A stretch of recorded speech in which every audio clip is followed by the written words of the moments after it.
We just saw Deadpool and Wolverine, and we're gonna watch a breakdown, get every Easter egg, cameo, and detail we missed. Ready? YouTube, spoiler alert. If you don't want spoilers, leave.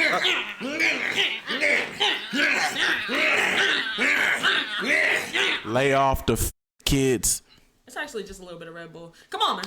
Welcome back to New Rockstars. I'm Eric Voss, and this We're watching is a breakdown it on of 1.5 every speed. Easter egg and detail you missed in Deadpool 1.5, and Wolverine. The 2016 Deadpool film was... Oh, you want God damn, nigga.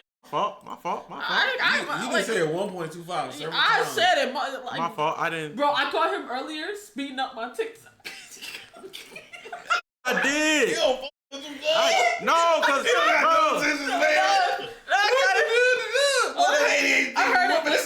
I heard it start going. No, it's cause like she didn't take into account. It was just like a horrible like edit on the clip for real. You gotta take into account of like, you know what I'm saying? Cause like we done already seen David's part of the cipher, right? So like if I'm watching you react to that part on TikTok, what we watching the first part for? Just get to the reaction of the singing part. You feel me? So that's why I was like, I know what happened. She ain't gonna react to the first part of the verse. She gonna react to the second part of it. So I sped it up. Brain rot for real. Fuck niggas. No attention span. Was the Can we first... back up? Because that shit was fast. Right, I don't even know what the niggas. Welcome back to New Rockstars. I'm Eric Voss, and this is a breakdown of every Easter egg and detail you missed in Deadpool and Wolverine. The 2016 Deadpool film was the first Marvel movie I broke down on YouTube, and this year I made it my mission to rewatch all of the X-Men movies that I grew up with to learn everything I could about this film and everything that paved the road to it. And it was all for this moment, so that I could be the sharpest expert I could be as I break down Deadpool and Wolverine shot by shot, all the big cameos and references and inside jokes, but also just the really subtle details and super layered wordplay that make this movie special. Guys, we are so back, and we need to savor every little morsel. Let's A lot of go. details. And by the way, I'm wearing our These Deadpool videos Wolverine inspired normally face-off shirt, and grabbing one of 20 these at minutes. nerdright.shop will be the best way to support New kinda Rockstars. hard. Okay, we open with an updated Marvel Studios title. What was it? I came out of my daddy fast. You know, I came out of my daddy balls fast. And I came out of my mama pussy fast. So that boy Remy LeBeau, I'm really going fast.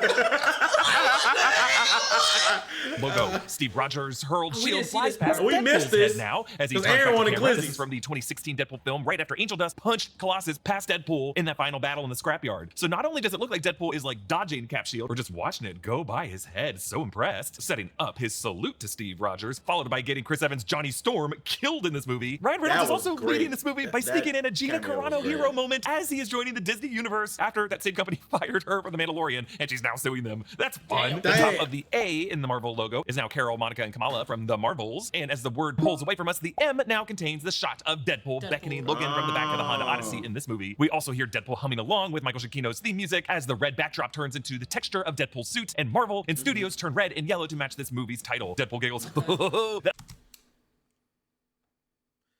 It's a lot of details to catch in a movie theater. And also, where is he going? How is he going back to read? Never mind, I know the answer. Oh boy. I know the answer. Never That mind. logo music just gets you pumped. The opening scene shows Deadpool in the snowy forests of North Dakota near the Canadian border, Logan's gravesite from the 2017 Logan film. We broke down that movie here, and we recapped everything you need to know about Marvel's full history here in this video. But just to summarize, watched in that that one. movie, Wolverine, in the main Fox X-Men universe of Earth 10005, in a story set 5 years or so after what seemed to be the happy ending of X-Men Days of Future Past, struggled in a depressing near future where the X-Men were dead from one of Professor Xavier's psionic seizures, and mutants had been eradicated from toxins in the food supply. Logan had to escort his clone, X-23, Laura, rough. played by the young Daphne Keane, from El Paso to the Canadian border to join a group of young mutant runaways, all bred from the DNA of past mutants like him. Logan has to fight an adult clone of himself called X-24, and he gets impaled on a tree branch where he finally bled out and died. The kids... Damn. The craziest thing about X-24 in the comics, or one rendition of the comics, X-24 is his son. X-23 is his daughter, and X-24 is his son. So I wish they could have made X-24. I get doing the Logan clone thing, but if they could have presented X-24 as he is in the comics, his variation of Logan's power is really cool. So how Logan has the 3 claws, he has extra claws that come out of his arms. Oh, that'd be fun. Oh. And he is a demon. He's so cool. He's so Okay, cool. okay. Buried him at this gravesite, and Laura turned the cross to form an X. Hugh Jackman announced at that point that he was retiring playing the role, and audiences accepted this as a fitting farewell, arguably the best of the X-Men franchise and one of the best superhero movies of all time. And when Ryan Reynolds announced this film in 2022, he and Hugh Jackman promised that they wouldn't touch the events of the 2017 Logan film, but here he says, for a long time I wasn't sure if I'd ever be back. Disney bought Fox, there was a whole boring rights issue, blah, blah, blah, blah, blah. But then it turned out they wanted me, the one guy who shouldn't even have his own movie, much less a franchise. Marvel's so stupid. Deadpool is, of course, referring to Disney's buyout of Fox's film and TV properties in 2019. Originally, Marvel.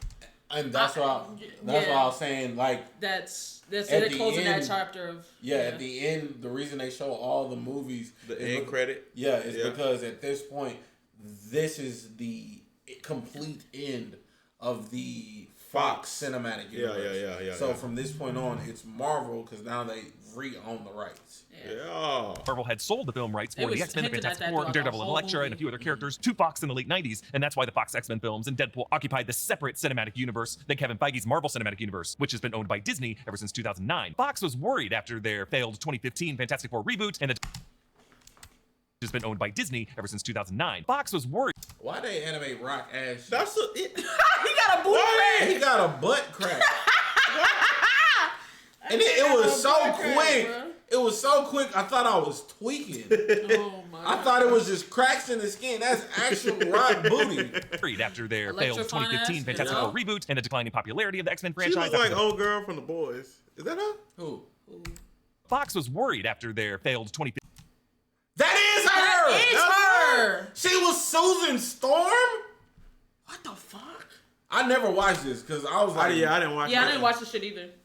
Yeah, okay, all right. 15 Fantastic Four reboot and the declining popularity of the X-Men franchise after the departure of Hugh Jackman and issues with like Bryan Singer on 2016's X-Men Apocalypse film. In fact, many believe that Singer would have to be credited as a producer on any live-action X-Men film thereafter, and that still might be a case for a time, which is maybe why this has taken so long. So Rupert Murdoch really had to leverage the popularity of Deadpool and Disney's interest in archive TV content for the launch of Disney Plus to juice up the deal to $71.3 billion. Other than cameos by Patrick Stewart, Charles Xavier in Multiverse of Madness, and Kelsey Grammer as Beast in the Marvels, Deadpool and Wolverine is the first of these Fox properties to get its.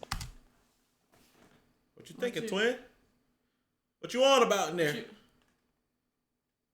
Whoa. If Beast was in the Marvels,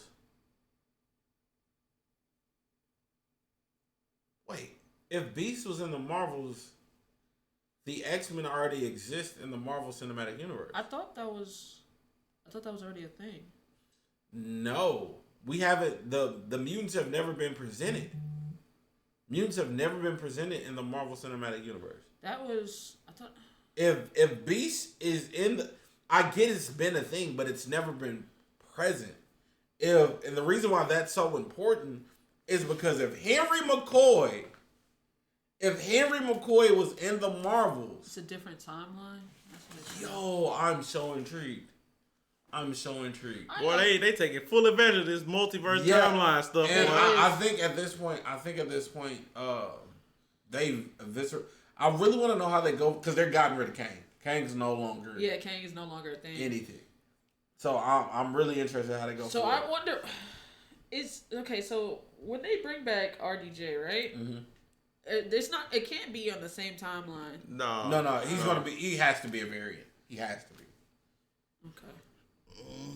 Own film under the Marvel Studios banner, and it reunites Kevin Feige with Hugh Jackman, who met on the set of the first Fox X-Men film, where Feige got his start as an associate producer. So Deadpool continues. Look, we know the title of this thing, so I bet you're wondering, how are we going to do this without dishonoring Logan's memory? I'll tell you how. We're not. And we are back to the same grave, as Deadpool literally digs up Logan's corpse. Of course he does this. The final scenes in Logan near the Canadian border were actually filmed at the remote Corkins Lodge in northern New Mexico near Chama. It looks like they recreated these woods maybe on a backlot set and used VFX to recreate the same mountainous background, but they even included the same felled tree that Wolverine died on and the Reaver truck that Richter overturned with an earthquake. We hear the Platters' 1959, Only You, as Deadpool flings dirt past, and I love like the music. The music, it was a great music. It was like, bro, it's like he pulled everything out of my phone, bro.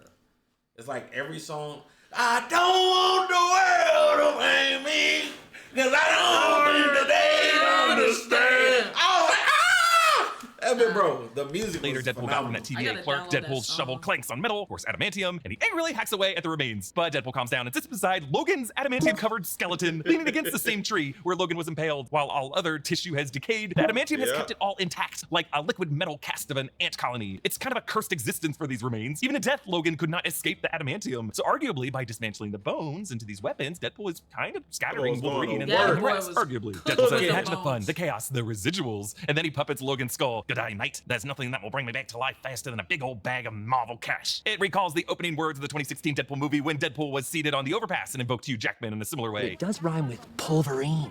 And let me tell you, he's got a nice pair of smooth criminals down under. TVA time doors open up and the lead agent calls out, Wade Winston Wilson, you are under arrest for crimes against the Time Variance Authority. Yes, he uses his full name from the comics, including the middle name of Winston, which makes his initials WWW. The TVA uniforms in this movie have changed from the Hunter uniforms we saw in the Loki series. In the Loki series, the pants and shirts included Harlequin patterns of black and burnt orange. They never cover their face. Are these fools just regular people?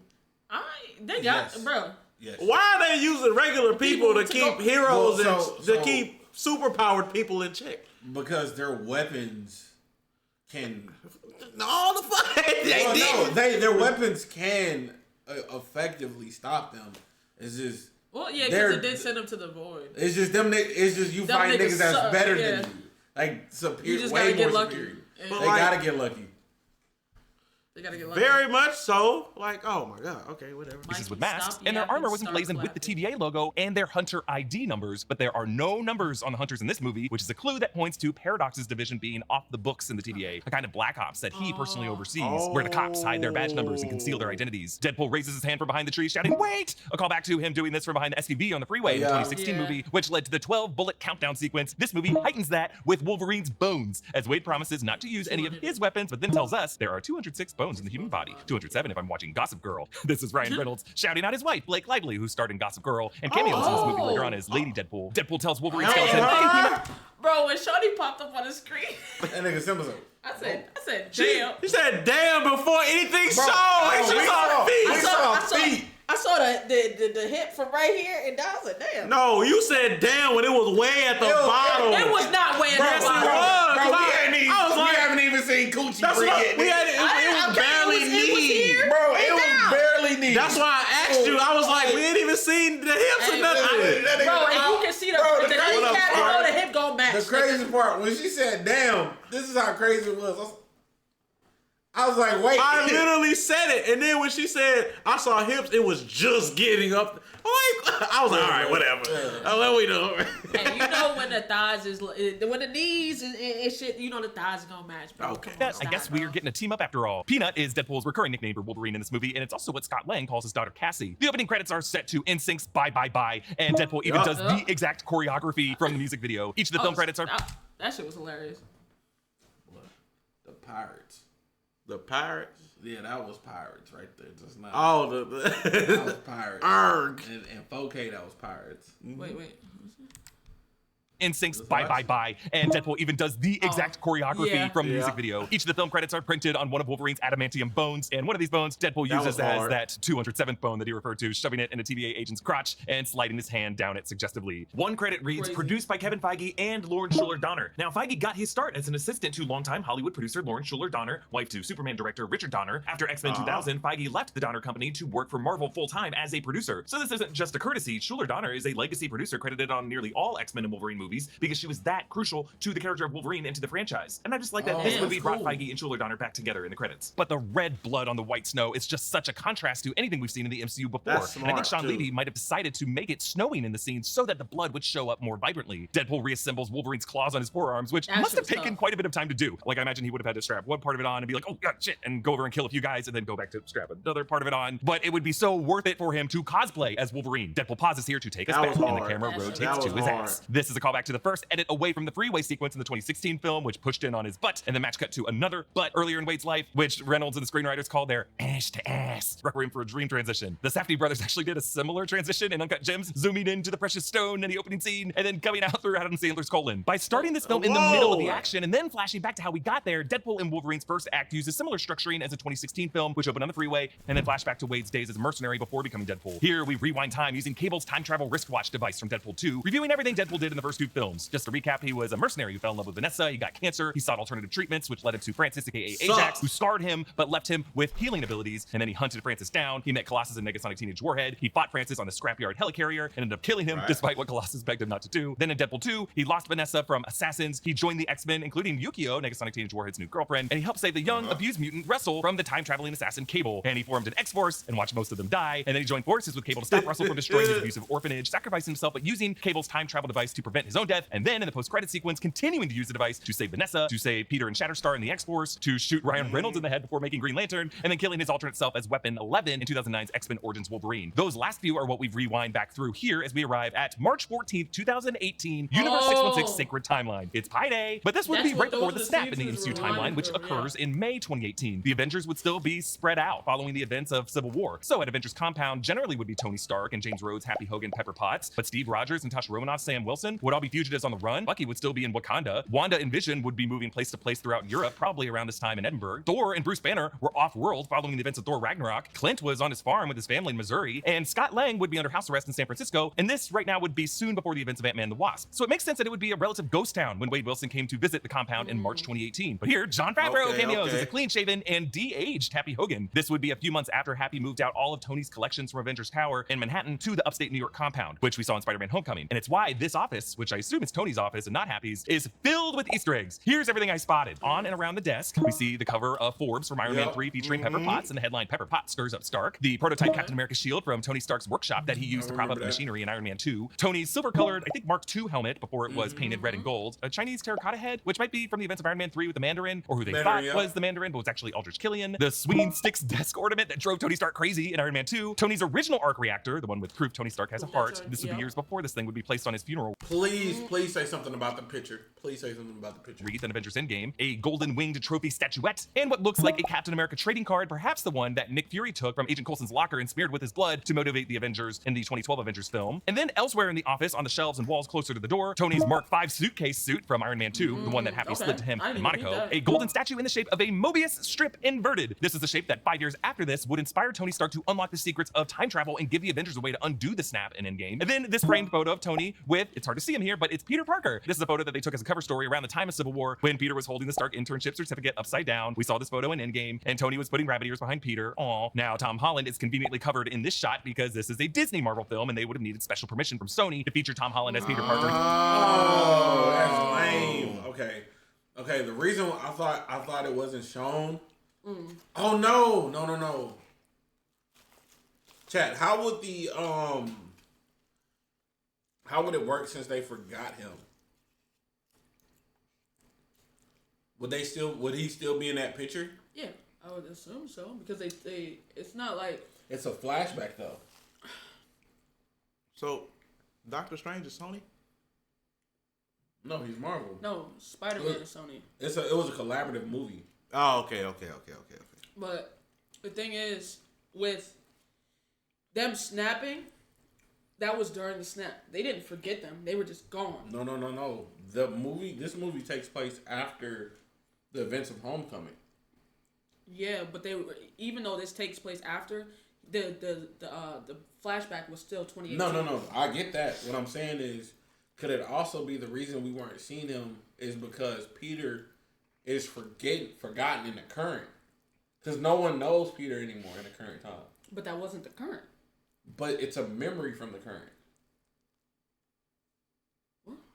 He's remembering from current times. Like let me show you how we started from how we got from here. We're in a flashback. Since we're in a flashback. Okay, I see. You see what I'm saying? I see what you're saying. But even though it's a flashback, I feel like it would still be there because at that time he wasn't forgotten. Mm-hmm. So it would probably be there. But if he go there now, it probably wouldn't be there on some. You know what I mean? Because at that time, I think Simba's lost. No, I'm not lost. I get what he's saying. It's just that if you're going to a flashback before he said he was even forgotten. The question is the flashback before he was forgotten or not? The flashback is before he was forgotten, but in the current time, he's for sure forgotten. Yeah, but in this movie, Peter Parker is forgotten. So I'm saying, Oh, you're saying wouldn't him being forgotten erase him from the past as well? But I mean, if you wanted to make it an accurate flashback, he would be there. You see what I mean? But he wasn't even on the screen to begin with because of the Sony permission. Because at this point, they don't even remember Spider-Man helping in the events. So he was there. He just wiped from. Or unless they remember Spider-Man, they just don't know he's Peter Parker. Oh, okay.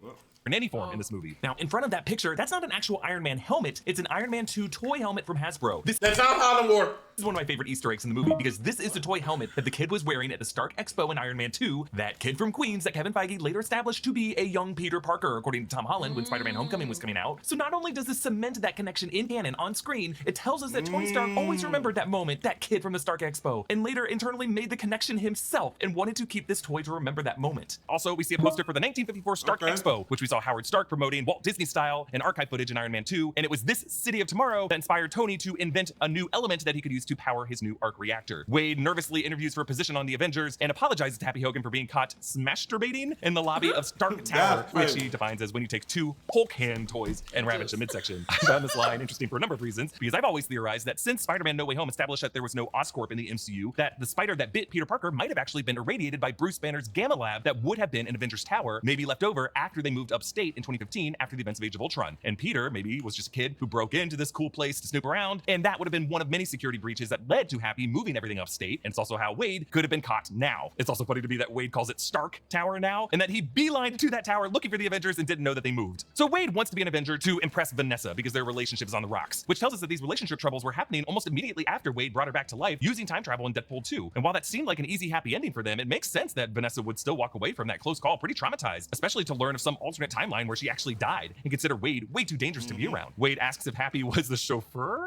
and later asks if his superpower is parallel parking, reminding us of Happy's beginnings as Tony's driver in the earlier films, but starting in Iron Man 3 is when he became head of security. Wade mentions that he was originally Special Forces, an origin that Wade and Weasel talked about in the 2016 film, and he mentions his team experience as the founder of the X-Force, who he said all perished due to what the police called gravity, but also that they didn't focus test well. We know that the members Peter and Shatterstar survived due to Wade's efforts from that post-credit sequence, but I like that he doesn't want to tell Happy that he used time travel to fix everything, and that originally he got them all killed because he just wants to come off as honest and responsible. But Happy points out that Wade wants to be an Avenger because he says he needs it, when really the Avengers do what they do because the world needs them. Which, ouch! He's basically saying, hey Deadpool, no one has ever needed you. This really gives us Wade's whole existential crisis in this movie. He is an outcast to the primetime MCU, but also a misfit toy from his home reality, which makes him vulnerable to false promises to be the savior of the community that rejected him, but ultimately he decides to stay in Earth 10005, that universe that he started in, which is interesting. I also love that Jon Favreau returns for this movie because he originally played Foggy Nelson in the 2003 Daredevil film with Ben Affleck and Jennifer Garner, which is in this movie, and it was on that film where he met Kevin Feige. Originally, the scene in Spider-Man No Way Home where Charlie Cox Matt Murdock appears, they were going to ad-lib a reference to that history where Happy would have said he was trying to remember something, but that he was feeling, quote, a little foggy. So Deadpool returns to Universe 10005, which for years has been our numerical designation for the Fox Marvel universe of the X-Men. This movie establishes that the worlds of the first two Deadpool films to be in that same universe 10005, even though in the past there has been some thinking among fans that Deadpool 1 and 2 belong to a separate universe, Earth 41633. Now, the Deadpool movies are really supposed to be set in the present day, but they just had an unclear relationship with the rest of the Fox Marvel world of characters. Like in Deadpool 2, the cast of X-Men from Dark Phoenix, a movie that's supposed to be set in 1992, cameoed in the X-Mansion of the present day, and Deadpool's Colossus is different from the Colossus played by Daniel Cudmore in X2, X-Men The Last Stand, and in Days of Future Past. But clearly, in Ryan Reynolds' mind, Deadpool and these characters existed on the periphery of the X-Men history, which is kind of possible because the events of Days of Future Past altered Universe 10005's timeline so that we don't really know what happened in the modern X-Men history after the events of X1 up until the happy ending depicted at the end of Days of Future Past, which would have been around 2024. So in this movie, I think we are somewhere in that revised 10005 universe, post Days of Future Past, also sometime around 2024, you know, the year we are all in right now. But the issue is we are also supposed to be sometime after the events of Logan, if Wolverine is currently dead in 10005, as he's in this movie. And Logan, we know, was set in the year 2029. In fact, Ryan Reynolds knows this as well. Logan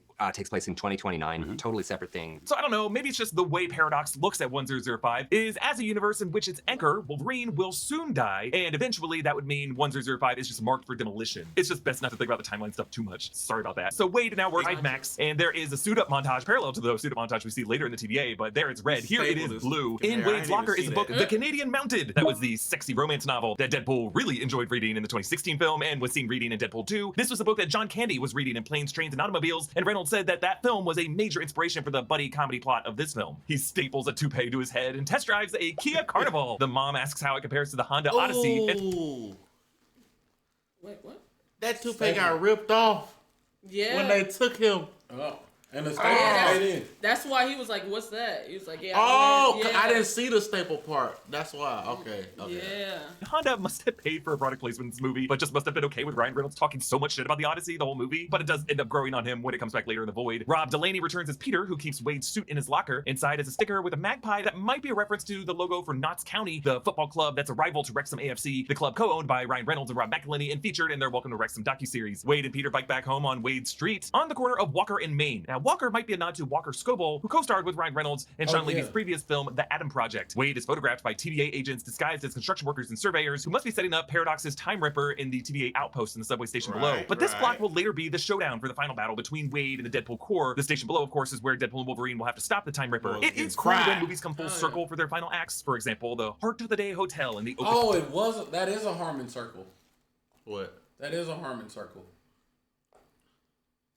No, it's not. No, it's not. It's an incomplete. How? Because a Harmon circle, it would have had to start it there. The movie would have had to start where it ended. Oh. Yeah. Okay. It seemed like it at first.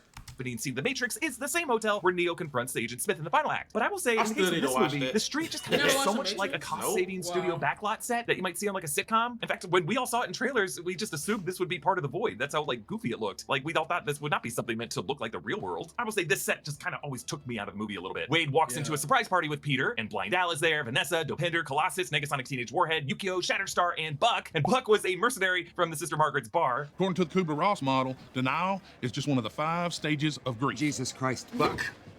No more speaking lines for you. And Wade actually calls back that line in this scene after he lists off a bunch of hot button political issues and then says, no speaking lines, Buck. Blind Al wants cocaine. In Deadpool 1, Wade said that there was 116 kilos of cocaine hidden in the apartment somewhere right beside a cure for blindness. And then in Deadpool 2, a floorboard is lifted showing Wade's cocaine near a container marked cure for blindness. Wade says, Cocaine is the one thing that Feige said is off limits. What about Bolivian marching powder? Feige, Kevin Feige.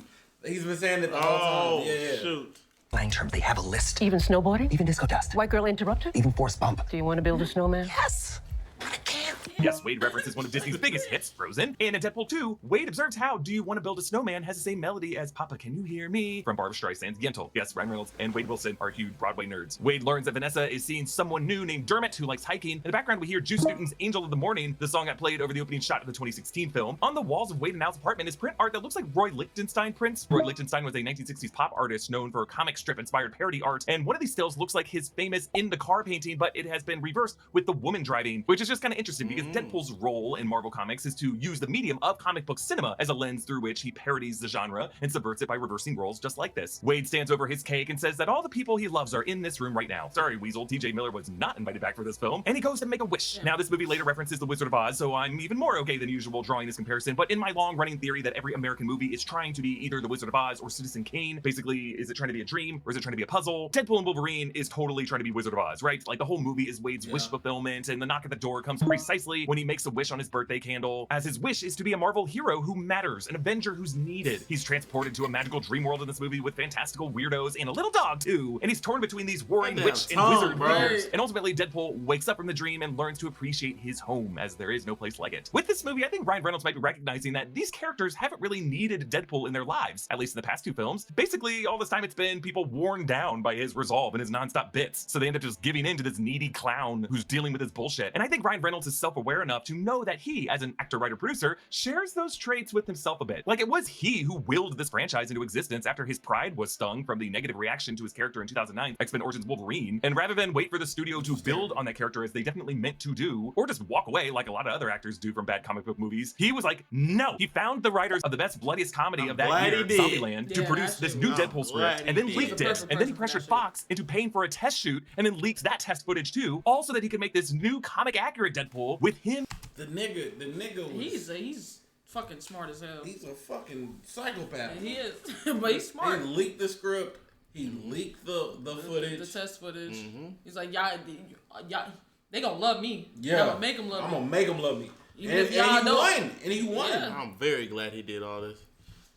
In complete creative control. And isn't that a kind of obsessive trait that Deadpool would do too? Was Ryan Reynolds really doing it for us, or was he doing it for himself? Yet, with the success of the Deadpool movies, and now earning a spot in the MCU, I think Ryan Reynolds feels, well, I can't just parade him in the MCU, I have to make him a misfit toy who must first fight through the MCU's trash heap, like the forgotten toys in Toy Story 3, who have to brave the furnace. So it may be a nothing detail, but this apartment's number is 17. And 17 is a recurring number in the MCU. 17 was one of the Winter Soldier activation words. 17A was a silo number in Avengers Campus that contained Tony Stark's Iron Spider armor in Infinity War, and in that same movie, T'Challa ordered to open Northwest Section 17. Really, the secret to 17 is that it is just a oddly specific prime number, and screenwriters use it because it's simultaneously a lot of something, but also not a ton of something. Here, 17 is just a sign that Wade and Al can only afford to live in a building with a lot of units in it. Wade thinks that the TVA are erotic dancers or sex workers, thinking their pruning sticks are sex toys. Pegging isn't new for me, friendo, but it is for Disney. Yes, pegging isn't new to Deadpool. Vanessa wore a strap-on for International Women's Day during the Calendar Girl montage of the first film. But Wade is brought to the TVA to meet Paradox, played by Matthew McFadden and Tom Wambsgans from Succession. Mr. Paradox comes from She-Hulk Volume 2, Number 3 in 2005. He was one of the judges of the TVA, who was very quickly killed off when he was hit by a retro cannon. But like all the named characters in the TVA and the MCU, the live-action versions of them are more fully realized with like different motives. So just a reminder, if you didn't watch Loki, the TVA is the time variance authority responsible for monitoring all the timelines in the multiverse, and originally tasked with pruning branch timelines and the variants who create those branches down to the Void, which is a vast junkyard policed by a guard dog purple smoke monster made of antimatter named Eliath. In the Loki series, we learned that the TVA was created by He Who Remains, a variant of the time-traveling villain Kang the Conqueror, and He Remains. What? Doesn't No. I was about to say, I was thinking Galactus eats antimatter. He doesn't. I think antimatter is Galactus's weakness. So ignore the pause. It was a bad pause. Bad pause. He uses the TVA and Eliath to erase all possible branch timelines and histories that could lead to rival Kang variants that would result in a multiversal war breaking back out. In season 2, the TVA's temporal loom gets overwhelmed, leading to the spaghettification of reality until Loki figures out a way to bypass He Remains equation by sacrificing himself and physically holding all strands of time in his hands, sitting alone at the nexus of eternity as a god of stories presiding over all existence alone. So now with Loki in charge, the TVA no longer violently prunes branch timelines, but nurtures a flowering multiverse. But Paradox doesn't vibe with the new marching orders. Paradox says that Wade's messing around with Cable's time travel device isn't why he's here, and he says, "Oh, he wanted back to the good days." Snap sounded a lot like the snap from the Disney Plus animation. Paradox explains that Wade has been selected for some mysterious higher purpose to save the sacred timeline from a possible grisly fate sometime in the future. Paradox turns on the video screens which show clips of Steve Rogers' Captain America from MCU past. We see fighting Loki in Germany in 2012 Avengers, wielding Mjolnir in the Battle of Earth in Endgame, leading the Howling Commandos, bashing in through the door on that World War II mission against Hydra in the first Captain America film in 2011. We see Cap saluting from the past Captain America film, while on the right you can see the airport battle from Civil War with Wanda and Black Panther. Then we cut back out to Wade saluting back as we see Captain America fighting Batroc the Leaper in the opening fight scene in Captain America Winter Soldier, and then in the middle, that's the Avengers leaping to the right in their Hydra battle in Age of Ultron, and then on the far right, Cap in close-up when he was facing Bucky in the Winter Soldier final battle on the Project Insight helicarrier. But as the scene continues, there are more familiar shots, including various ones from the Endgame final battle, like Steve summoning lightning with Mjolnir while fighting Thanos, and T'Challa retracting his helmet to tell Hawkeye, "Clint, give it to me," remembering Clint's name from Civil War when initially T'Challa said he didn't care what his name was. And as Wade walks away, we see Tony's "I am Iron Man" moment from Avengers Endgame. Throughout all this, we are hearing Alan Silvestri's Avengers theme music. As Paradox says that Wade can be a hero among heroes, a new image appears on screen showing Thor cradling Deadpool's body in a similar pose as Thor holding Loki when he thought Loki was dying on Svartalfheim in 2013's Thor: The Dark World, and the music shifts from the Avengers theme to an Asgardian melody. And Paradox says, let's not get ahead of ourselves, that happens in a distant future, and he makes the tech take the footage off the screen. So Deadpool's future with Thor is perhaps the biggest unanswered question coming out of this movie. Jessica Clemens is actually breaking this down in a video coming tomorrow. But Deadpool in this movie, from here forward, often wakes up from sleeping gasping, "Thor," or "God of Thunder," which I think could be a clue that Deadpool might be dreaming, aka peering into the life of a multiversal self, according to Doctor Strange, who said that's what all dreams are in the Multiverse of Madness film, and seeing a possible future that might pay off in Secret Wars. Like, I think the grisly fate in the sacred timeline that the higher power selected Wade for was God of Stories Loki recognizing that Deadpool has a role to play in Secret Wars or in an Avengers versus X-Men conflict, maybe both him and Wolverine needing to bridge the peace in a future incursion between 10005 and 616. I see these niggas in an Avenger movie. Hold on, Marvel. Hold on, Marvel. Hey. I'm just hoping these two next two Avengers movies is worth it, bro. So back, bro. Yeah, I'm just hoping. I'm just hoping, bro. Like I said, I think a lot of people are writing off RDJ as Dr. Doom, because they feel like his death was unjustified. Like, they feel like they're just bringing him back to save the universe, right? And they're like, some people don't like it. Some people feel like Doom should be Victor Doom. It should be a version of him that's not Tony Stark or RDJ. And to be completely honest with you, I feel like it's too early to write it off as bad. Yeah. I honestly think it's gonna be good. I can't stop burping, bro. That may end with Deadpool making a sacrifice play in a way that makes Thor grateful, because it could allow Thor to see his brother again and make good on Loki's promise to his brother in Infinity War. I assure you, brother, the sun will shine on us again. Deadpool says the power in the Marvel Universe is about to change forever, which is him totally making fun of Dwayne "The Rock" Johnson, who spent like an entire Comic-Con repeating this. Because the hierarchy of power in the DC universe is about to change. And it only gets funnier and funnier over the years because he was saying, bro, get him out of the superhero universe. Any of them, it don't matter which one. Get him out. This ego has got him doing stupid shit. Please, for the love I of God. I'm boy, y'all about to hate me for this. What happened? We shouldn't have a new Superman. We shouldn't. We shouldn't have a new Superman, bro. Oh, I loved the Henry cameo in this. Bro. The Henry Cavill cameo in this. Oh, yeah. That. He's like, what are you doing? You're leaving, Bob. I was like, okay. I'm gone. Cavalrine. Take off your shirt. I'll leave quick. that about Black Adam, that it was going to be so game-changing just because it brought back Henry Cavill for a cameo as Superman in the post-credit scene, and even spoiled that in the marketing, and still the movie underperformed, but Johnson remains in denial about it underperforming. And poor Henry Cavill would soon after be recast anyway, so this never happened, but Deadpool does give Henry Cavill some redemption in this movie. Deadpool says, I am Marvel Jesus. notice how he uses the same pace as Tony Stark when he made his big move in Avengers Endgame.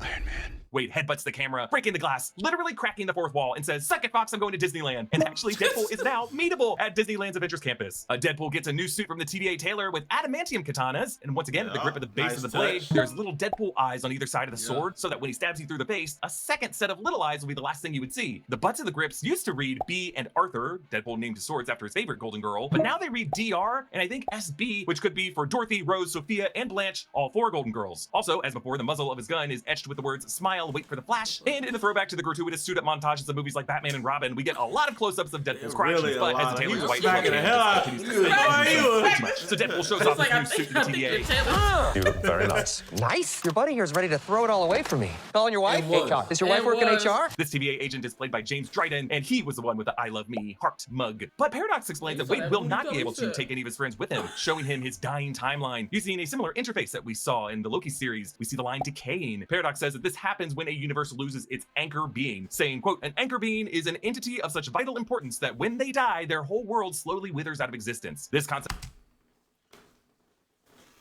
Was Tony an anchor being?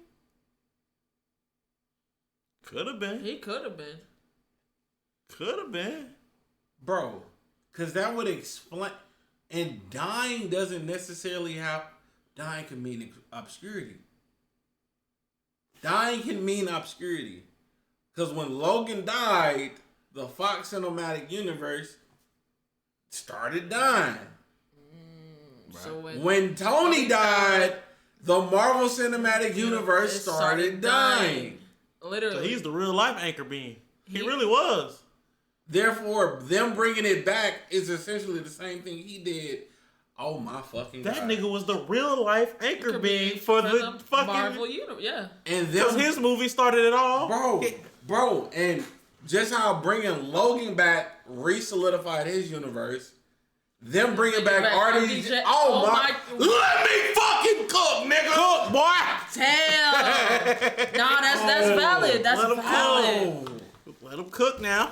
Of an anchor being comes from Jonathan Hickman's Time Runs Out storyline, which leads to the 2015 Secret Wars crossover event. Owen Reese, aka Molecule Man, we learn was installed in every universe by the Beyonders as an experimental ticking time bomb to trigger the death of that universe. But Dr. Doom ends up interfering with that plan. But this idea of an anchor being is more of an organic, natural phenomenon. Like just every universe that spawns into existence just has one all-important anchor being at some point in its history, and that thousands of years after that anchor dies. Nigga, it makes so much fucking sense. It literally, because think about everything that happens. Peter loses everything. Yeah. We lose. Not only do we lose Cap, we lose Steve Rogers. Real life, we lost T'Challa, but in the movie, we lost T'Challa. Like throughout all, bro, Thor, everything, bro, falling apart. We even lost Hulk. Yeah, well, yeah, really. Low key. When you think about it retrospectively, yeah, that was the end. And it would also solidify RDJ coming back as Doctor Doom, not just as a variant, but as someone who exists in this universe, could one reset a lot of the shit that's already happened. It can fix a lot of the bad that's already happened. Yeah, we even lost fine ass Gamora. Yeah, we lost Gamora. Black Widow too. Yeah. Well, Gamora came back. When? She's in Gamora. Been came back. Hey, huh? That's another motherfucker. But you see what I'm saying? Yeah. It's crazy. We got theories going. That's what you missed, man. We got, you know what I'm saying? We lost our anchor being, bro. Is that universe just starts to spaghettify. One wonders what the anchor of the MCU was. Could it have been Tony Stark or Steve Rogers? Our mother, Wanda Maximoff? Practically, Tony Stark probably makes the most sense, and Marvel Studios wants to keep building on this idea as they seek to bring back Robert Downey Jr. in Secret Wars. Paradox says that the anchor of 10005, Deadpool's universe, and the universe of the Fox X-Men was James Howlett, Logan, Wolverine. And he pulls up Logan's death from the end of the 2017 Logan film, and all the TVA techs watch it as if it's their favorite movie. In fact, when Logan says his dying words of, "So this is what it feels like," Paradox mouths along, probably longing for his own death. Paradox says that he was tasked with just overseeing the eventual death of Universe 1005, but that he doesn't want to wait for it to happen naturally. He says, "We used to just prune these things. Simple, elegant, efficient. I'm told the TVA doesn't like to do that anymore. Well, I do. And no matter what my superiors say, the multiverse does not need a babysitter. We need a mercy killer." And during this line, there is an insert close-up of Matthew McFadden on what looks like a composited background, making me think that they might have added this extra line about the TVA's new policy late into production after Loki Season 2 came out. Because both Loki Season 2 and Deadpool and Wolverine script were really just being written at the same time. But the babysitter that Paradox is referring to would be B-15, but she is carrying out the will of God of Stories, Loki. So we don't know if Paradox knows that Loki has taken over the organization, or if he's just seeing the TVA from the perspective of middle management, and he just got him. Also,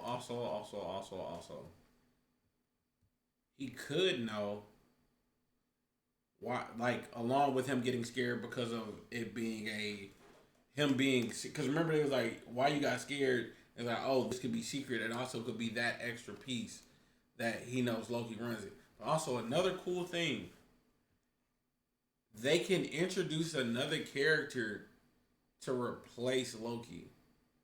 They can introduce Anansi. Anansi is the story weaver, and Anansi could replace Loki, and Loki. Now, them introducing him is a real big stretch, but it'll be a way cooler say. A memo that said his job changed. But Paradox's resistance tells us how dangerous the TVA really is. It has internal divisions and factions that resist change and covertly are able to use parts of it for their own agendas. Paradox unveils his mercy-killing machine, the Time Ripper, saying, "Once completed, it will allow me to destroy the space-time matrix of your universe." Later, when we see the Time Ripper in action, its insides make it look like it's composed, or at least powered by, dozens of reset charge canisters from the Loki series. And remember, each one of those could prune a single branch of a timeline before that branch crossed the threshold, at least. So it makes sense that it would take dozens of these powered by columns of matter and antimatter underneath to completely spaghettify an entire trunk of a reality. Deadpool headbutts Paradox and leaps to grab his temp pad, planning to find a Wolverine who could fill that anchor spot. And he nearly sits on the face of that TVA tech, but instead he just opens a time door and takes the guy's mug. But there's something I gotta talk about here. He was happy. Superstars of every YouTube channel. But particularly on New Rockstars, we would not be able to do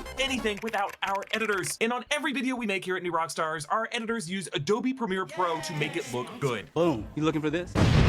We use Adobe Premiere Pro to port and combine virtually any type of huge stars app, whatever works best for Coda. This lead hunter says that he's the worst thing to come out of Canada, which is funny because they're right by the Canadian border here, and Deadpool uses that to break his rule not to use weapons and this awesome bounce shot to kill him. Deadpool now goes on a montage set to Huey Lewis in the News' The Power of Love, searching the multiverse for a new living Wolverine. This is a song that played in Back to the Future over shots of Marty entering the Hill Valley Town Square, so it's kind of a good time travel montage song. Deadpool arrives in this bar with axe throwing, and he meets a Wolverine of comic accurate. That shit was funny. That shit was hilarious. That is literally how tall. That's how he's supposed to be. Logan is like 5'3". Yeah, Logan's little. Accurate Wolverine. But the crazy part, he buff as shit. He like a fucking Charlie horse. Bro, but that nigga jumped down off that It's like chair. he stuck the landing. Oh Hugh Jackman has been shrunken with VFX. Wolverine was given this height in the comics to better reflect a stocky Wolverine-like statue, as in Wolverine the animal. And it's always been an issue since they cast the towering 6'2" Hugh Jackman to play the part. Next, we see Deadpool in this fiery alley with grungy post-apocalyptic graffiti. Weapon The X. Wolverine here is the Age of Apocalypse Wolverine, who uses the alias Weapon X. This is from Earth 29. You locked in. He remember every fucking thing. Everything. He remember everything. 5 when Apocalypse has taken over North America and decimated the rest of the planet. yo. Jackman here has the same sleeveless leather suit with the red stripes, the tangled hair, and this metal stump on one arm, though we don't see it here, is capable of releasing 3 claws as well. Next, Deadpool finds in a casino, Patch. This is Wolverine's alter ego from the 80s who gambles and wears an eye patch, dresses like James Bond. This is an alias used by Wolverine since that time, but recently in 2022, there was a solo run written by Larry Hama that follows Wolverine on a recon mission to Madripoor at the Princess Bar. Deadpool walks up to too much like The crazy thing about Patch and Greyhawk are different personalities that exist in the being, which is really fucking cool. I think I'm gonna cosplay Patch one day. Homesteader Wolverine's old and grizzled, kind of like Clint Eastwood. Now, I don't think this is old. I was wondering if this was Old Man Logan, but we saw Old Man Logan die. Or at the Princess Bar. Deadpool walks up to a Homesteader Wolverine who's old and grizzled, kind of like Clint Eastwood. Now, I don't think this is Old Man Logan, since Old Man Logan has bushier mutton chops, and it's in like a post-apocalyptic future. This looks like it's in the olden days, and he blows Deadpool away with a shotgun. Then Deadpool lands in this horrifying field of red skull. What the fuck was this one? I only know a little bit about this one, where Logan's the last person alive. To find Wolverine being crucified by a giant yellow X. This is from Chris Claremont's Uncanny X-Men number 251, when Wolverine is being tortured by the Reavers, which was actually the name of the mercenaries from the Logan film, but those were different than how they are in these comics. This giant yellow X will also return as a visual when we arrive in the Void later. Next, Deadpool finds a classic John Byrne My Brown favorite Wolverine. So I'm gonna stop pausing. I'm sorry. This is very big for me. I apologize. So there's another version of this that was in X-Men Evolution. Right. It's my favorite version. It's my favorite version of the suit. Instead of the brown and yellow, it's brown and orange. And it looks so freaking cool. When I first saw this, I thought that originally was that suit until I realized it was a different version. Tan suit on a Wolverine, which was the original rendering of how Wolverine looked in the Marvel comics. And Deadpool asks, did you fight a Hulk in this outfit? And then Wolverine sticks his claws and Hulk roars in the reflection of adamantium. This is a recreation of the cover of Todd McFarlane's The Incredible Hulk number 340. Hulk, and it looks like the Mark Ruffalo version and not the Edward Norton version, punches Deadpool into the roots of a tree. And lastly, the muscular. That was... Let me show you something. Let me show you something how you just missed a great Easter egg. Okay, talk to me. Hulk, and it looks like the Mark Ruffalo version and not the Edward Norton version, punches Deadpool into the... He punches him into a tree, right? Right. He in the tree. That could be two-prong, right? First time I saw it, I'm like, oh, that could be a play on when Logan got stabbed on the tree. Yeah, that's what I thought it was referencing. That's one reference. Another reference this could have been is in, I think it was not the Mark Ruffalo, The Incredible Hulk, not the first one, but the second edition. Okay. Hulk kicked Buddy into a tree with the dude who became Abomination. Mm-hmm. And literally, that's how he hit the tree and collapsed. So that also could have been one. The roots of a tree. And lastly, the muscular total package Wolverine smoking a cigar over a motorcycle is revealed to be Henry Cavill. Deadpool says that cavalry has arrived, and he says, we will treat you so much better than those fucks down the street. Of course, referring to the fan support of Henry Cavill over the way Warner Brothers brought to an end the Zack Snyder era of the DC films, specifically with Henry Cavill, who turned down other projects to come back and play Superman just for the studio to be like, nah, you know what, we're going to reboot the entire DC slate. To be clear, I don't blame James Gunn for that. You should! You literally should! I don't give a fuck what anybody says. To cast somebody that looked like bro. To say it's not James Gunn's fault is like to say the dude who pulled the trigger isn't the shooter. He literally fired everyone. And the nigga was like, well, Urza might come back, Blue Beetle might. I don't give a fuck. It is his fault. And if you don't believe that, or you have some idiotic misconception that it isn't James Gunn's fault, then you should have died in Guardians of the Galaxy. Goddamn. Jeez. Damn. Because by no means, If you have creative control over the universe and then decide all the people who are here, I'm not bringing them back, that is your fault. That's why I stand with Henry Cavill, Gal Gadot, and all of them for suing Warner Brothers. Henry literally... Oh, he let go of everybody? I think the only one who might be staying is Gal Gadot, and we don't know for sure. But Ben Affleck, gone. Okay, I'm gonna fuck about that. I'm bro, that Superman and Wonder Woman. Why would you do that? But we possibly might have Urza Miller. Like, let's keep... Why he not the one fired? Let's keep it a I'm not understanding. Let's keep it a whole bean, bro. Let's keep it a whole bean. Let's talk about it subjectively. Let's be real with ourselves. He literally came in and was like, you know what? Boom. I'm going to get rid of everyone here. And the thing is, the thing that pisses me off so much, Henry Cavill had to turn down Witcher. He literally had to turn down his role in Witcher. That's why the Chris Hemsworth's brother is now the main actor in Witcher, because he had to give up that role. And that's also Dwayne The Rock bitch ass Johnson. You bald bitch. You fucking bald motherfucker. That's why they hate you in WWE, nigga. And that's why every time you do the rock bottom, your knees give out, bitch. This means something to me, nigga. You ruined it. You literally ruined. I used to love you. You was my favorite wrestler. Now you a buff bitch. I hate you. I'm sorry. I'm so sorry. The goddamn. He ruined everything. He ruined the Witcher series. He like literally, because you want to be the big man on campus so bad, dude. You want to be the big man on campus so bad. So bad.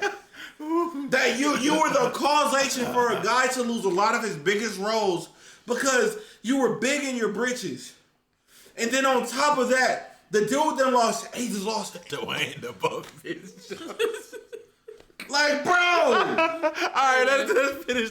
I'm sorry, bro. He went off the deep end. Oh, God. The D1 crash out. Blame Zack Snyder for that. I just blame the studio for taking so damn long. I'm sorry, Rock. Sorry, Rocky, but damn.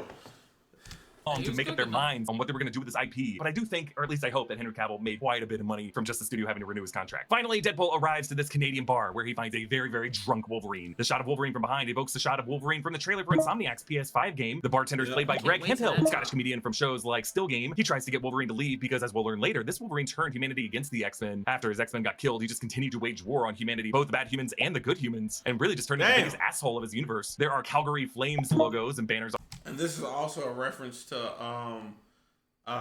Days of Future Past. One of those are X-Men freshman class. When you watched Captain America? Oh yeah, when I first watched Captain America, I was high as hell. I think it was freshman class, one of those where they find him in a bar. So this references. Oh, they did. This references several from the originals. Yeah, it references several. It's all over this bar, but standing in the background is a cameo by Ollie Palmer, striker for Wrexham AFC. On the tip jar is a sign. I love this. Just put the tip in, see how it feels. This Wolverine tries to snick his claws, but they only come out an inch or so, which is a callback to the opening fight of the 2017 Logan film, where similarly drunk Logan, who worked as a chauffeur, like Happy Hogan, tried to fight carjackers, but the claws only came halfway out. This is even worse, which shows he's even drunker. Wolverine chugs an entire handle of whiskey, and Deadpool quips that audiences are accustomed to long run times. But Deadpool and Wolverine at 2 hours and 8 minutes is on the shorter side of MCU movies, at least these big tentpole ones. Deadpool sees that this Wolverine wears a blue and yellow suit under his clothes, which he sees as a good sign, and he actually turns to the camera and says, "That only took 20 years," which is a reference to the first X-Men movies when Bryan Singer and Fox refused to put the X-Men in comic accurate colors and even made fun of those looks. You actually go outside in these things?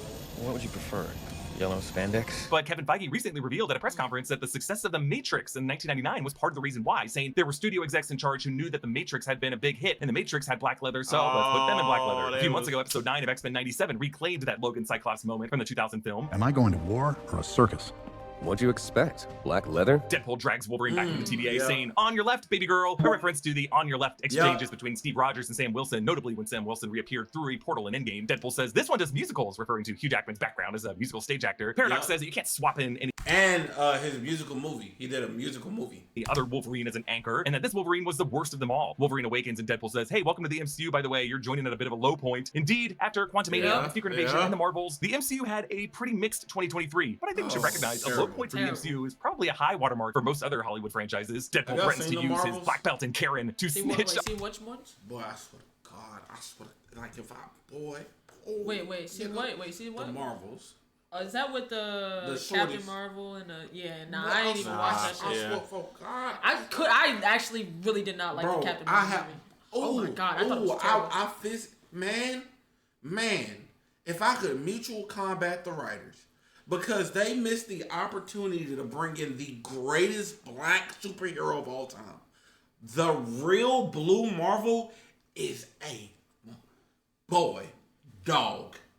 A dog. See, and my thing is like, they could have did that show that scene that the girl scene of was it Infinity War? Infinity War. That was a great fucking scene. Y'all could have made something great out of that, but like it just they gave us Marvels and Madam Web. Oh, don't even, man, don't like even, y'all bro. knew how to do it. You had the layout, and you fucked that whole shit up. The worst part with Madam Web. I fucked with Luke Cage when it first came out. Luke Cage was cool. Madam Web was so bad because her ability is to exist in space all at the same time. Therefore, the girls was falling. Get up, you got this. Let me. Ooh. I didn't even see that shit. Ooh. And what pisses me off, like, are you gonna go see the new Is it would it be technically Captain America? Oh, you talking about the new Captain America? Yeah. No, I'm gonna watch it, but I'm gonna wait till it's on Disney Plus. Yeah, you're not gonna go to the theater. I thought the trailer was kind of tough. Yeah, I don't care. Falcon it would never be Captain. But he said that though. Oh, is it because he's black? He said that though. No, bro. It's because he is. That's it's because he's a nigga. Let's be real. I'll be real with you. Like for example, Val Zod's a black Superman. I love Val Zod. Sam Wilson. Because he ain't got the juice. Sam Wilson. He ain't juiced up. He just got Anthony Mackie, the nigga who look like he always got a surprise. I don't give a fuck. I love him as an actor. You take that down? That nigga, you think he look like he always got a secret? That nigga look like he always got a secret. Yeah, he do. Like, come on, bro. I'm Tupac. That pissed me off. I ain't gonna lie. They should never let that nigga play Tupac, bro. That shit pissed me off so bad, bro. On Paradox and his team for going off the book, and Paradox brings them both to the Void. Now again, the Void in the Loki series is where the TVA prunes redundant people and things from erased timelines. Throughout this part of the movie, though, you can see stuff continuing to drop into the Void from rifts in the sky, as things did in Loki Season 1, Episode 5. And while that seems to contradict the TVA's new mission of no longer pruning timelines, consider, A, we don't see people being pruned now, and B, the universes that lose their anchors still naturally end up in the Void regardless of what the TVA does. Now there is a large 20th Century Fox logo, which itself is a huge meta leap because it's saying something from outside the reality of any of these movies. A studio title bumper is prunable to the Void, but you know, it's not like the 20th Century Fox logo exists in our reality. Like you can't drive around Century City in LA and be like, oh, there it is. No, it only just exists whenever you watch a movie or a TV show. It's technically kind of like on the border of the media itself, kind of like the Disney Plus loading screen in She-Hulk. But more importantly, symbolically, this represents the movie's theme, that it's not just these characters with their own realities getting erased, it's really their cinematic existence within the minds of viewers that ends up fading from memory with these studio acquisitions. Like sometimes with these streaming wars, when one studio gobbles up another, you can't even find this IP on any streaming platform anywhere, and hopefully you have physical media of it, which, just a reminder, always buy physical media. You never know what's gonna happen. But while Universe 1005 in this movie is still intact at this point in the movie, seeing the Fox logo here might suggest that the erosion has begun, that the studio title bumper... Also, this furthers the ideation that the end of the Fox universe is here.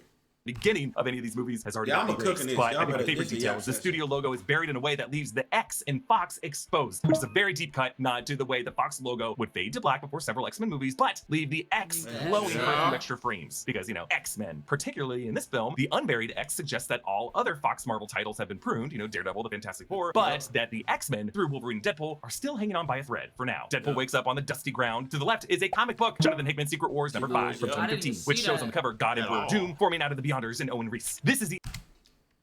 Please, go back. So this is pretty. If this, I pray. In Secret Wars number 5 from 2015, which shows on the cover God Emperor Doom forming out of the Beyonders and Owen Reese. This is the issue that reveals how Dr. Doom powered up into God Emperor by using the Beyonders' universe death triggers and molecule men as conduits to absorb the Beyonders' power. And it's that power that Doom used to create Battle Worlds after the incursion between universes 616 and 1610. And that may end up being what happens in Secret Wars. They may even take the Void and build out Battle World from that. And on top of this comic book is a bottle of Pingo Doce, the juice bottle from the Brazilian plant where Edward Norton Bruce Banner worked in 2008 Hulk film. Remember he bled onto the assembly line, getting a bunch of drinkers sick, including Stan Lee. We also see Toronto's CN Tower, another Canada reference for Ryan Reynolds, a shield helicarrier. This actually might have even been the one that Wade fought Francis on in the 2016 Deadpool movie. A Chitauri Leviathan from the Battle of New York in the 2012 Avengers film. A metal boat that our colleague Evan Wait, so are they sending shit the shit from like that get left in the universe from they send that shit to the Void? Yeah, if that universe is gone, it's gone. Everything is I going wouldn't to say the this Void. like. What? Mr. Girth, lock in or you gonna get time? Mods, please. Anyway. Because that's in the Void because of the time reset. Yeah, it's convoluted. This shit it's a lot of okay, so that's why I stay surface level. So so look, there's a fork in the universe, right? Okay. Everything in that fork of the 616 is gone. And it's either in the Void or erased from existence. And that was with when they went back in time and readjusted. Okay. Yeah. Got you. Okay. Shit. Could be one of the boats lifted from the ocean floor by Apocalypse and X-Men Apocalypse, and then a multi-mast wooden ship that might be the sunken Santa Maria that we saw in the Void and Loki's. Bro, I thought that was from Pirates of the You know Caribbean. what? Yeah, I saw that. They had that too? Look, I asked somebody, I was like, is that a Pirates of the Caribbean reference? And I was thinking that because of Disney. And technically because Pirates of the Caribbean is dead. Yeah. Season 1, Episode 5, then his circus tent, and then in the further distance and other shots when the caravan rolls up, the Golden Gate Bridge, which is moved by Magneto in X-Men The Last Stand. There's also an overturned car that I was trying to figure out, and a winged helmet that looks like it belonged to a variant of Thor. And just a reminder that elsewhere in the Void is Thor's frog variant, Throg, and a Thanos copter. A lot of weird stuff in the Void, guys. Now, the opening dongs of AC/DC's Hell's Bells. That could have been Beta Ray Bill.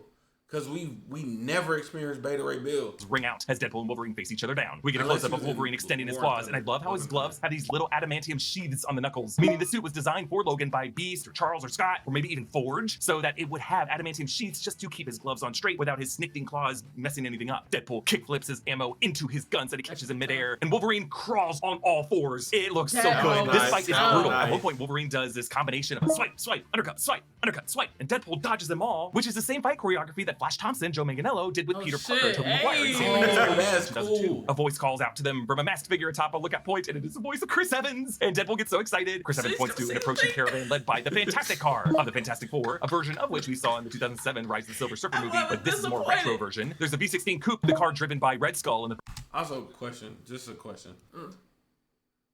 Why are all the Shorty that y'all about to find out? I still to this point don't get why she was there, right? Except for like plot purposes. The fact that everyone here was a X-Men villain was nuts. Yeah, that shit was crazy. Except for the few that were from like the other movies.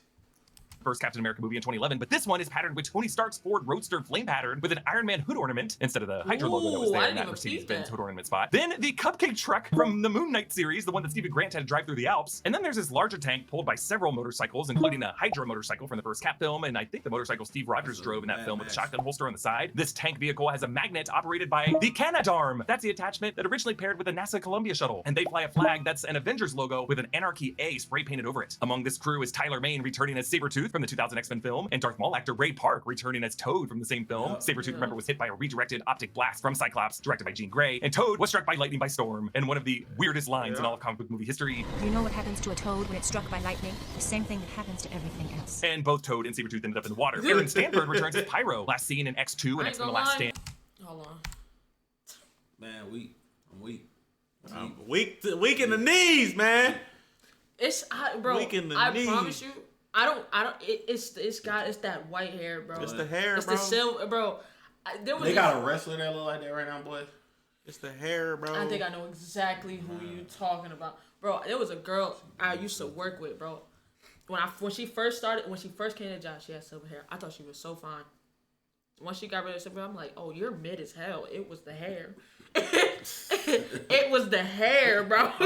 Hey, ladies, that hair do a lot. They do so much. I mean, fellas bro. too, but that hair, man, woo, Man, woo. shit, bro. And both Toad and Sabretooth ended up in the water. Aaron Stanford returns as Pyro, last seen in X2 and X-Men The Last Stand, who can manipulate fire but not create it himself. He was implied to have been vaporized by Jean Grey / Phoenix in X-Men The Last Stand on Alcatraz, but in the Days of Future Past Rogue cut, we see Pyro's Zippo lighter on a memorial. So it was implied that he actually survived those events and actually joined the X-Men in the future, fighting the Sentinels, but now he wears a faded red and yellow suit similar to his comics look. Chris Evans drops and sticks a superhero landing. Remember which Deadpool coin in the 2016 Deadpool movie, but he lowers his hood, revealing a slightly de-aged face. And the misdirect here is just so perfect. Chris Evans' clothes under his rags show a hint of blue, but his arms are covered and his chest, so you don't see where any red would be or any logo. And the music starts to ramp up. No. On the arms, there was red and white. Yeah, it was like it could be Cap. Yeah, I was like, that's why I was like, what the fuck is he doing here? Yeah. Something that sounds like Alan Silvestri's Captain America theme or the Avengers theme, but it never quite gets there. And Deadpool thinks he's gonna say, Avengers, assemble! But Evans cuts him off and shouts, flame on! Yes, it's not Steve Rogers, it's Chris Evans' original Marvel role, Johnny Storm, the Human Torch. The blue suit is the Fantastic Four suit from the 2005 and 2007 films. We actually broke those movies down here and here, just in case this happened. Fantastic Four suit from the 2005 and 2007 films. We actually... Hey, God damn! To this day.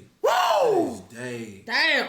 Jesus Christ! That's good milk, man! That's great milk! Fuck, nose, lips, eyes! The eyes! Good milk, man. Broke those movies down here and here, just in case this happened. Johnny flies over them as his flames cover his whole body. He looks as though he might start to try to do a 4 like he did in the final shot of the 2005 film, but Pyro, who only needs a flame source to manipulate fire, sucks out Johnny's flames and sends him crashing to the ground, pinging off the scaffolding like a Plinko puck. Yes, the fact that you didn't know that was his, or you weren't thinking about the fact that that was his power is. Well, I don't think I never. Me personally, I didn't think Pyro would be able to take all his heat. He sucked because that shit the thing with the pause. But the thing even him being able to manipulate it. Well, but you got to think the Human Torch can get up to the heat of a sun. So most people believe Torch has like unlimited flame potential. So that sent me for a loop in itself. A similar move that Marvel pulled by introducing John Krasinski, Reed Richards, Anson Mount, Black Bolt, and Haley Atwell, Captain Carter, just to do this to them moments later. Sabretooth steps forward to fight Wolverine, but it's over quickly. Sabretooth is beheaded. Deadpool raises his head and says, behold your queen, Furiosa! Still thinking the Void is like Mad Max IP infringement. They snare them with a magnet and trap them in cages to take them to see Cassandra. Now, as they head there, on the hillside are a few Narvas, aka Void turkeys, the flightless birds with metallic indigo plumage and purple floating ball heads, which we saw in Loki Season 1, Episode 5, which I believe was named after the daughter of one of the art directors or production designers. Then the caravan now passes the Great Pyramids of Giza, which we all...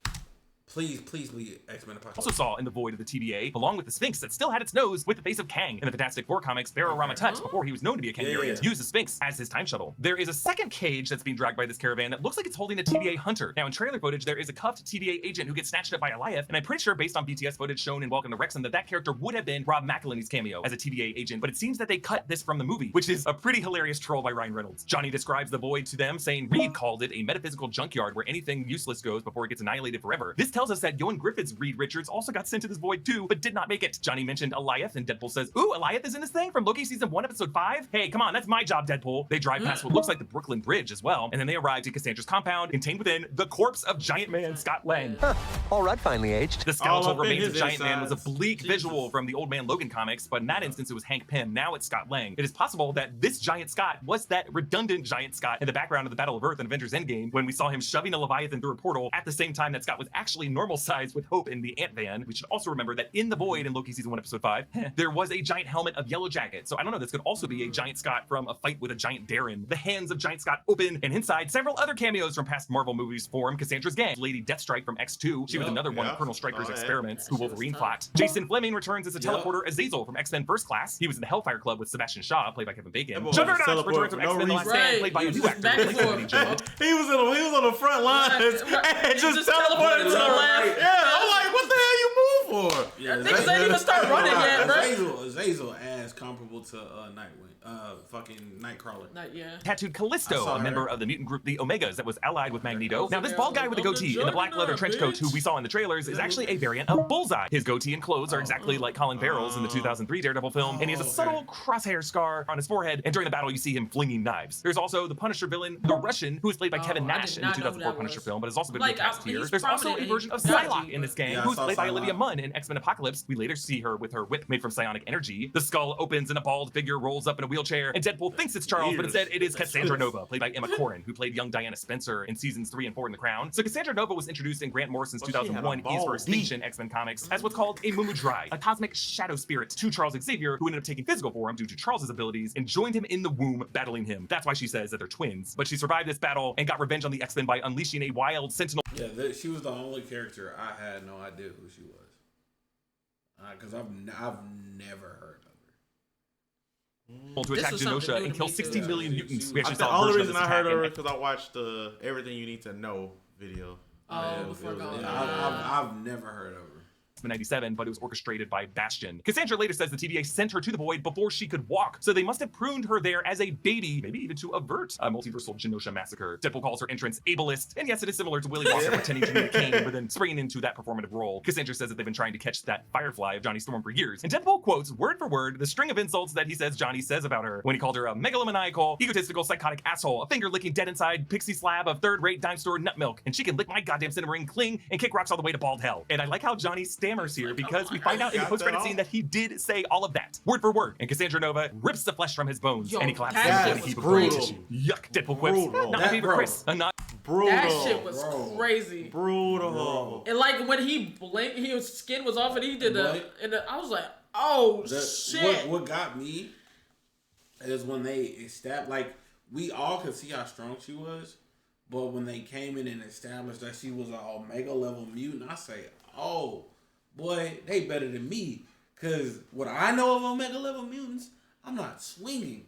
And that boy Wolverine, she put that nigga in the ground yeah. How did he get out? He dug his way out. Yeah, I think he dug it. Oh, he dug it. Because he came from under her.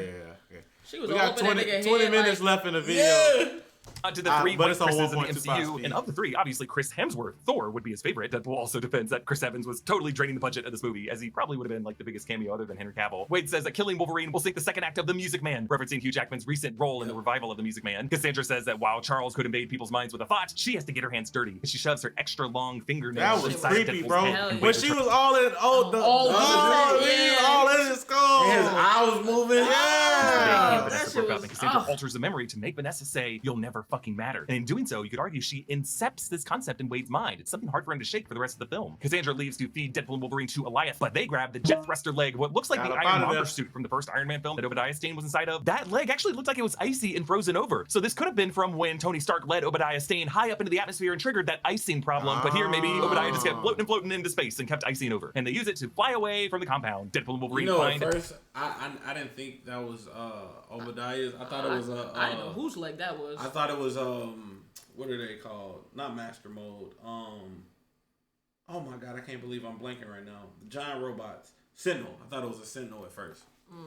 Diner, and they use this time to get to know each other. What made you finally wear an honest-to-God costume? Mine's red so they can't see me bleed, but I could see how yellow would be useful, too. Deadpool tells Logan that he wanted to be an Avenger, and Wolverine responds, the Avengers, which could tell us that in his universe, there must have been an Avengers alongside the X-Men. Dogpool runs up to them. Dogpool, aka Mary Poppins, is played by Peggy, a crossbreed between a pug and a Chinese crested dog, also known as a Puggies, who won Britain's Ugliest Dog in 2023. Following her is Nicepool, played by a handsomer, younger Ryan Reynolds with no scarring and a man bun, and definitely more of a Canadian accent based on the way he says sorry. Nicepool says, wait till you meet Ladypool, she just had a baby and you can't even notice, which is another reference to Reynolds' wife, Blake Lively, who just gave birth to another baby in February 2023. Deadpool introduces Logan, saying he's usually shirtless, but he let himself go since the divorce, which might be the most brutal line of the movie because Hugh Jackman was married to Deborah Lee Furness from 1996 to September 2023. It just happened. Like, they almost made it from since before Hugh Jackman was famous, so you really thought they were gonna go the distance, and this would have happened while Hugh Jackman was shooting this movie. So yikes. Nicepool lets them borrow his Honda Odyssey that he names Betsy with a coexist bumper sticker. And in this cornfield region, they walk past a ship called the Conquistador, which might be a boat from the 2006 X-Men Volume 2 number 189 that was used by the Children of the Vault when the X-Men were trying to stop the Hecatomb, a Shi'ar weapon of mass destruction. Now they listen to I'm With You by Avril Lavigne, a fellow Canadian, as they drive past How big is the team on this channel?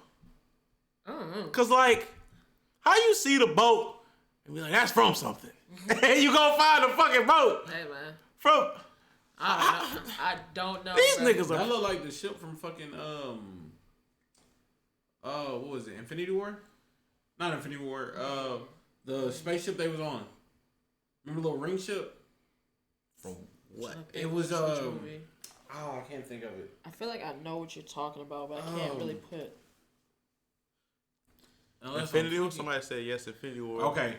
Was it Infinity? Crashed Q ships that were used by Thanos' Black Order in Avengers Infinity War. Ah, Deadpool makes fun of you're wearing right. his yellow and blue suit, asking if his X-Men made him wear it, saying, "Friends don't let friends leave the house looking like they fight crime for the Los Angeles Rams." Before That was sharing good. yellow and blue colors. Deadpool touches a nerve though, and he starts thwipping like Spider-Man. And Wolverine pulls over when he realizes Deadpool can't for sure fix his world. And Wade defends that he made an educated wish, a term that I'm going to start using next time I theorize that Taylor Swift is going to show up in a movie. Deadpool shows Wolverine his Polaroid of the 9 most important people in his life, a token that he uses similar to Marty McFly's family photo in Back to the Future. I think this might stir in Wolverine the 9 most important people in his life, as there probably would have been 9 or so X-Men who were the most important to him. Jean, Charles, Scott, Rogue, Beast, Storm, Gambit, and let's say Morph, with Wolverine himself being the 9th. I think there might be something to that number 9, because in the 2017 Logan film, there were reported 7 X-Men who died in the Westchester incident, and that might have been in addition to Logan and Charles. Logan rips Wade a new one, saying he couldn't even keep a relationship alive with a stripper, and that he's gonna die alone. And Logan also mentions here that he's been alive for over 200 years, which is interesting because Logan was born in 1832, which would mean that Deadpool might have found this Wolverine in that bar in the year 2032 of that timeline. I think they just gave him some extra room beyond the present day so they could imply that the X-Men of that universe died of some advanced sentinel weaponry controlled by the Friends of Humanity. They fight again. Logan slams Deadpool's head in the radio, similar to Wade and the Mercenary slamming heads on the radio in the 2016 movie and changing the stations that way. But briefly, we hear the opening vocals of "This Is the Greatest Show" from Hugh Jackman's movie The Greatest Showman. But the radio stays on. The one that I want from Greece. Sean Levy said in interviews that he wanted each Wolverine versus Deadpool fight to evolve throughout the movie. So while the first fight was in the wide outdoors, this one is in close quarters in the Honda Odyssey. We stay on that coexist bumper, getting bloodier and bloodier as they fight long into the night until Wolverine and Deadpool wrapped up in seatbelts and they're both out of it in a series. He whooped this thing ass all night. I mean, day. Into the night is crazy. Into the night. And me and Aaron was, I mean, y'all know this, but he felt, both of them felt every stab, every punch. All day is insane. It was so bad they both fell asleep for several hours. They didn't even feel sure to get in the car and drive They ain't off. feel themselves get kidnapped. This figure drives them to this home. Inside this home, Wow, I we was see on the like, you ceiling little the bitch statue during of this. the Scarlet Witch that we saw in the Deadpool in Multiverse of Madness, meaning that at some point there was a Wanda down here, I think. Or maybe even that's where she got banished when we saw that glow of red and she could still be alive. She could still come back. I know she can. There's a chess set that made. Yeah, unfortunately, you can't kill Wanda. Wanda still exists somewhere in the multiverse. You can't kill You think so? I know her. I know so. Because you got to think about it. She literally transported her mind into another version of herself and took over that version in another dimension. In another dimension. Wanda is, you can't kill Wanda. She's literally, at this point, she's the strongest. She is the strongest. She Omega level? Yeah. Omega level? Maybe belonged to a Charles Xavier at some point before he died. And then this bed is a giant jawbone of the bed used by Hulk on Sakaar in Thor Ragnarok. And one of the occupants enter Elektra Nachios with Jennifer Garner wielding the size once again, returning to the 2003 Daredevil and 2005 spinoff Elektra. Next, and I can't believe they got him in this movie, Blade. Wesley frickin' Snipes, the half-vampire hunter returning after the Blade. He did phenomenal too. I was like, he was retired. When he was walking in, I'm like, please don't let his lines be corny. Like, please don't let his acting / lines just be. But he nailed. Hey, I ain't gonna lie. One of them lines was terrible. Like they snowboarding on the button. What? Yeah, I know what you're talking about. What? That has to be something. That has to be a reference, like or an something. Easter egg. Yeah. But when he said it, I was like, what? Blade trilogy from 1998 to 2004. Actually, that first Blade in 98 was the first truly successful Marvel film. And without it, studios likely would not have committed to proper budgets for X-Men, Spider-Man, and the MCU thereafter. The third movie of that trilogy, Blade Trinity, is also where Ryan Reynolds got his start in Marvel films as Hannibal King. He and Wesley Snipes reportedly did not enjoy working together. There's actually a reference to that here, where Deadpool says, "I thought you were retired." And Blade says an R word that's offensive, especially to audiences since 2004. And then he tells Deadpool, "I don't like you." And Deadpool says, "Never did." I like that they can at least bury the hatchet for this movie. We see a glowing playing card of Gambit, Remy LeBeau, played by... I came out of my daddy balls fast, and I also came out of my mama Gucci fast. So I come fast. Oh, I'm finna make a name for myself. Tatum. So the Louisiana-born mutant Gambit was played by Taylor Kitsch in X-Men Origins, and years later there was a Gambit solo movie in the works with Channing Tatum attached to play the role, but it never made it out of development hell. So the costume for Gambit here is a live-action version of the purple suit and headband closer to the comics or the X-Men animated series in the 90s, or like Marvel vs. Capcom. Deadpool says that he looks like a superhero version of Hawkeye, which is so many Now they say there's a fourth member of the group, and Deadpool asks if it's Magneto. So they reveal Magneto is dead, and Deadpool says, now they get cheap? It's like Disney shoved Pinocchio's face in my ass and started lying. Interesting that he says this because in the days before the release, Marvel's executive producer attached to this project, Wendy Jacobson, revealed that they intentionally released some false rumors to throw fans off. And a couple weeks before the release, some outlets and scoopers reported that Patrick Stewart was going to appear in this movie. Their fourth member, though, is X-23, Laura Daphne Keene, who also lied while on a press tour for the ARGYLE, saying that she would not be in this movie. Remy says that every past Resistance member who went up against Cassandra died, including the Punisher, Quicksilver, and Daredevil. Deadpool says, oh, Daredevil, I'm so sorry. And Elektra just says coldly, it's fine. Which is another reference to these actors' real-life relationships and divorces, because Jennifer Garner and Ben Affleck met on the set of the 2003 Daredevil, and after Ben Affleck broke it off with Jennifer Lopez, he and Jennifer Garner were married from 2005 onward, but then ran into relationship trouble 10 years later in 2015 and finalized a divorce in 2018. And then after that, Ben Affleck got back together with J-Lo. And is miserable. And is utterly miserable. Sometimes it ain't worth spinning a block, Twin. Especially Jenny on the block. Orange pop, orange drink.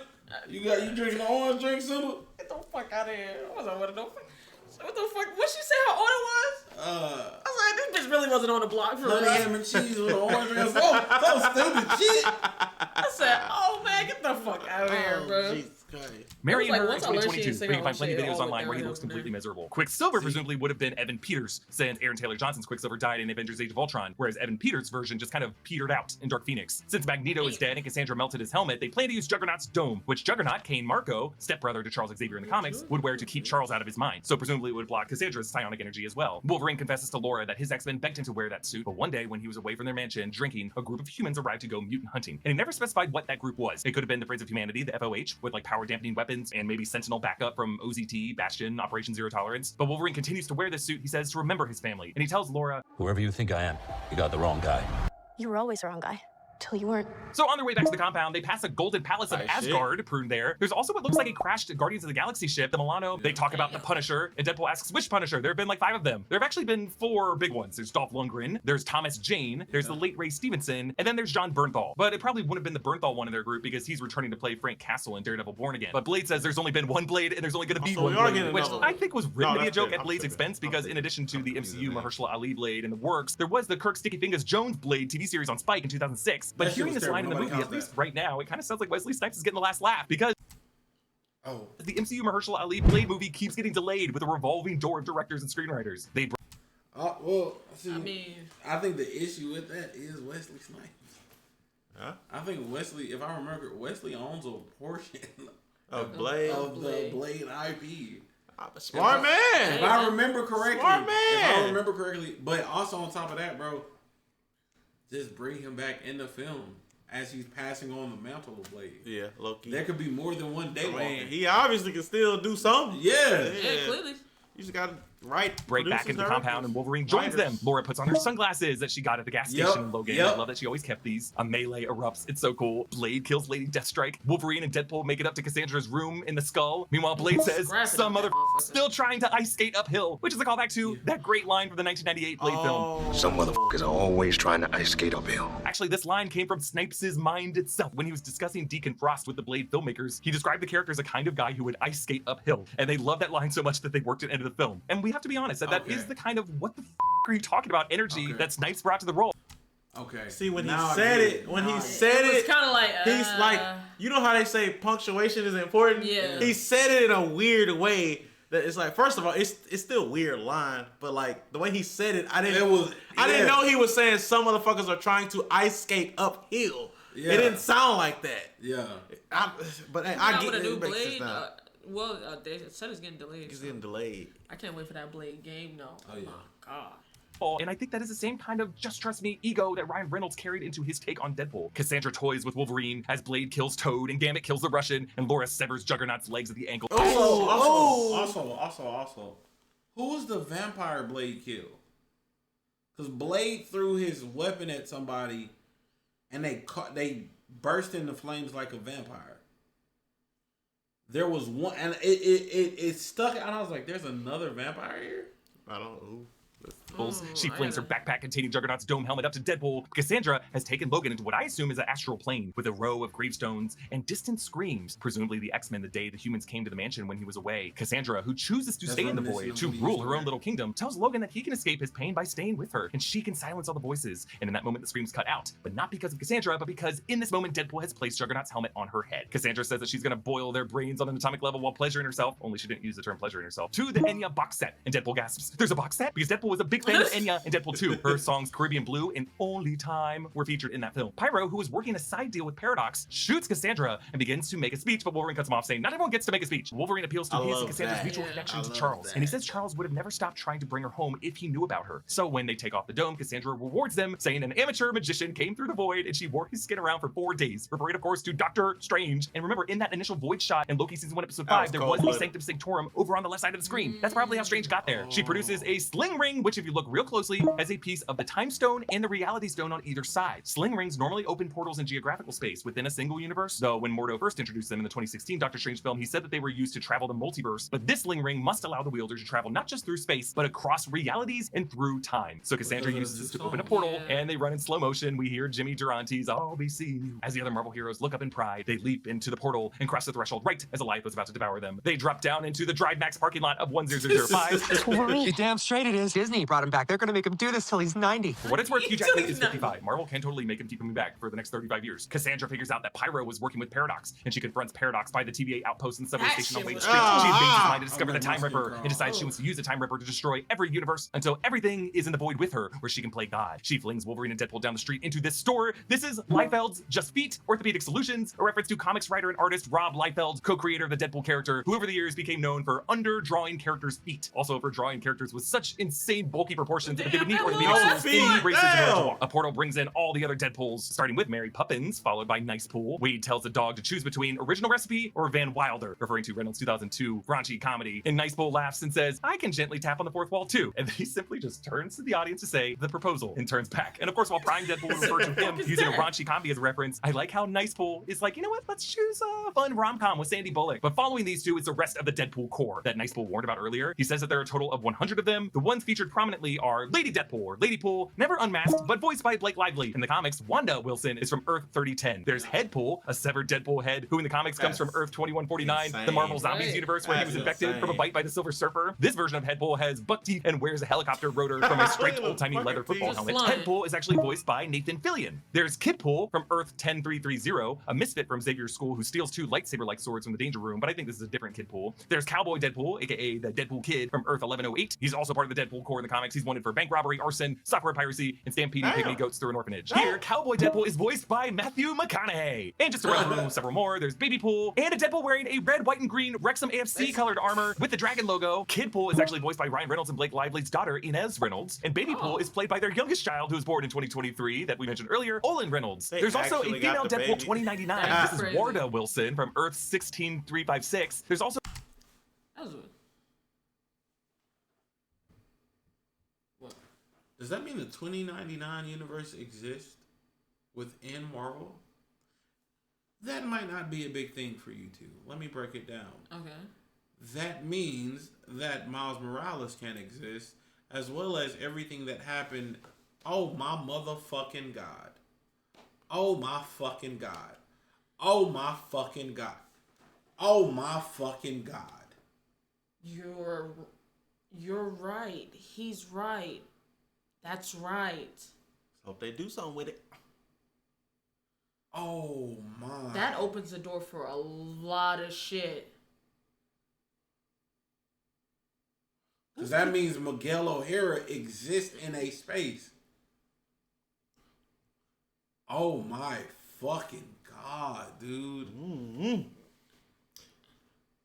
They've created some some shit. Age Deadpool. And then there's Zenpool, who's a pacifist Deadpool from the Avengers vs. X-Men 2014 crossover comic event. There's also a samurai Deadpool. There's a Scottish Deadpool with a kilt. And I think this one might be my favorite, a Deadpool dressed like a circus master of ceremonies, like Hugh Jackman's P.T. Barnum costume from The Greatest Showman. Now, there was also a dance pool in the credits played by a professional dancer, Nick Pauley, but I think he actually might have been the dance double doing the in-sync choreography in the opening sequence, because I don't know if Ryan Reynolds is that good at dancing. So our Deadpool, Deadpool Prime, asks the others if they can just be done with the multiverse, saying it's just been miss after miss after miss, and that the Wizard of Oz originally did it the best. Now, I totally get multiverse fatigue, but miss after miss after miss? I mean, Loki, What If, and Spider-Man No Way Home were all very well received multiverse stories. Multiverse of Madness, maybe mixed, but Marvel fans wanted more multiverse from that movie, not less. Multiverse of Madness was bullshit. Yeah. Everything. It was bullshit. Bullshit. That was bullshit. The ending, oh my god.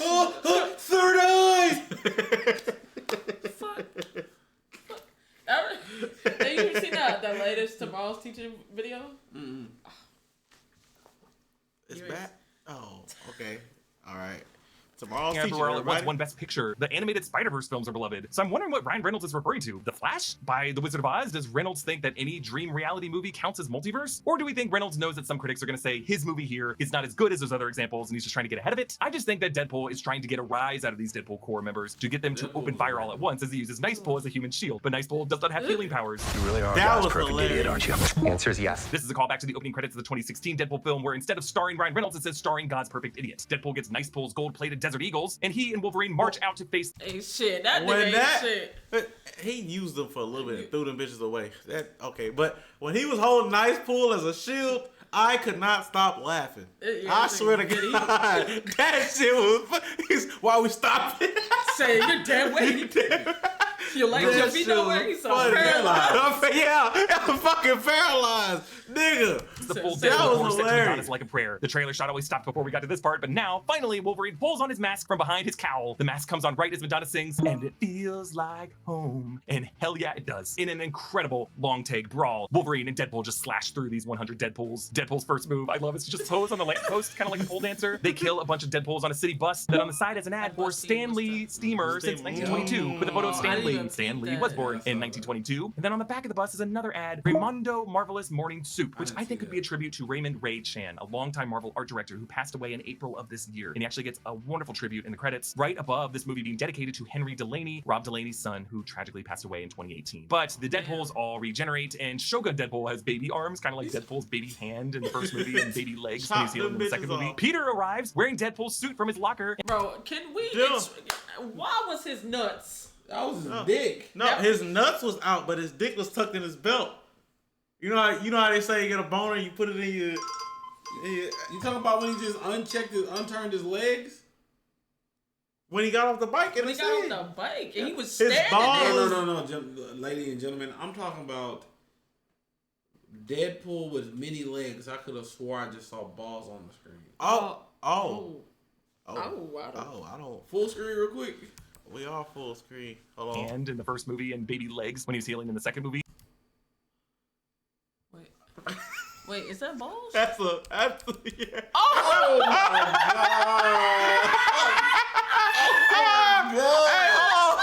Hold on, I'm putting the cuts on Maja, and Maja can't see it, but I'm gonna make sure. I'll make sure I go back when we show it. There was balls on the screen. I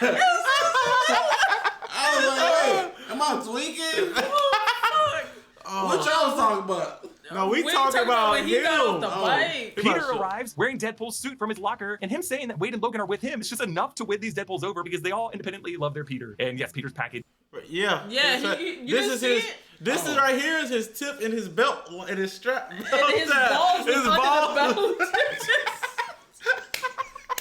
I ain't gonna lie to them bitches was big. It was big, bro. Shit was prominent throughout the whole suit. I'm like, God damn. No, bro, you know what got me fucking dice pool? Then walked up. Oh yeah, he was bricked. I just thought that earlier when he showed it. Wait. We had 107. Wait. When dice pool walked up, I said, damn. 107. All right, we at 107. Because I was looking at the suit to see what was different, so I'm looking at her head, so I got to the middle. I said, shit, dude. Damn, it was this far? Jesus Christ. The escape. Right Right there. there. There it is. So we have It is the most replayed. That God, nigga. I was like, Jesus. Nigga looking for a happy ending.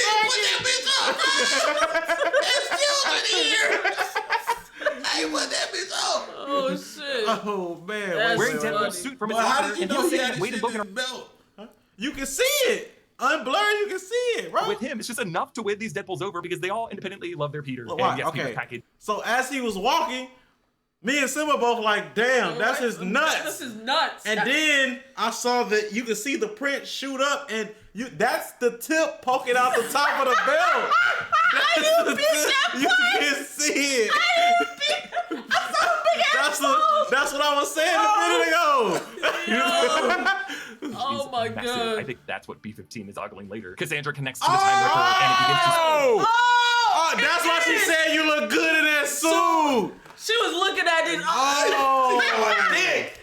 And him saying that Wade and Logan are with him is just enough to win these Deadpools over because they all independently love their Peter. And yes, Peter's package is massive. I think that's what B-15 is ogling later. Cassandra connects to the Time Ripper and it begins to spaghettify this reality, the VFX looking just as it did in Loki Season 2. Paradox explains that the Time Ripper is fed by twin beams of matter and antimatter that, if physically connected by a circuit, would disrupt the Time Ripper but annihilate whoever was that circuit. Wolverine tries to make the sacrifice play, but Deadpool takes his place, referencing Spock by putting his hand on the glass in a kind of salute. Deadpool says that he's not doing this because he needs it, but because they need him to, echoing what Happy Hogan told him being an Avenger was all about. Waited a long time for this team up. But since Deadpool can't reach the other beam, Wolverine has to break in, grab his hand, and connect to the other beam. Wolverine's top shreds off, revealing a shredded torso. The words like a prayer, which perfectly reflect what's happening here. At the midnight hour, I can owe the children's choir. Ain't this the song you wanted to know? That was playing during this? Who, me? One of y'all wanted to know this song. Wolverine has to break in, grab his hand, and connect to the other beam. Wolverine's top shreds off, revealing a shredded torso. The children's choir cover sings the words like a prayer, which perfectly reflect what's happening here. At the midnight hour, I can feel your power. Just like a prayer, I know you'll take me there. Logan and Wade validate each other as the best Wolverine, and in turn, a true X-Man. Cassandra is obliterated, the Time Ripper is destroyed, and it seems like Deadpool and Wolverine are wiped out. B-15 arrives, Wunmi Masaku returning from Loki, and looks like she's been promoted to a judge status. But Paradox tries to lie about what really happened, but Deadpool and Wolverine return, still alive. Deadpool explains that if only one of them tried to hold the beams together, they would have died, but both of them together, listening to Madonna, indestructible. Personally, I think they were spared by God of Stories Loki, who was moved by their sacrifices. But his sacrifice looked a lot cooler, let's be honest. Paradox is arrested, and B-15 says, I want to show you something huge. Deadpool responds to this saying, that's what Scoutmaster Kevin used to say. Wade brought up Scoutmaster Kevin in Deadpool 2. Well, like Scoutmaster Kevin used to say, there's a first time for everything, son. And I think Ryan Reynolds named him Kevin after Kevin Feige. B-15 says that they saved their timeline from extinction and says that there's a lot of work to do, which I think could be a clue setting Universe 1005 on a collision course with 616 in a future Avengers vs. X-Men. And so in the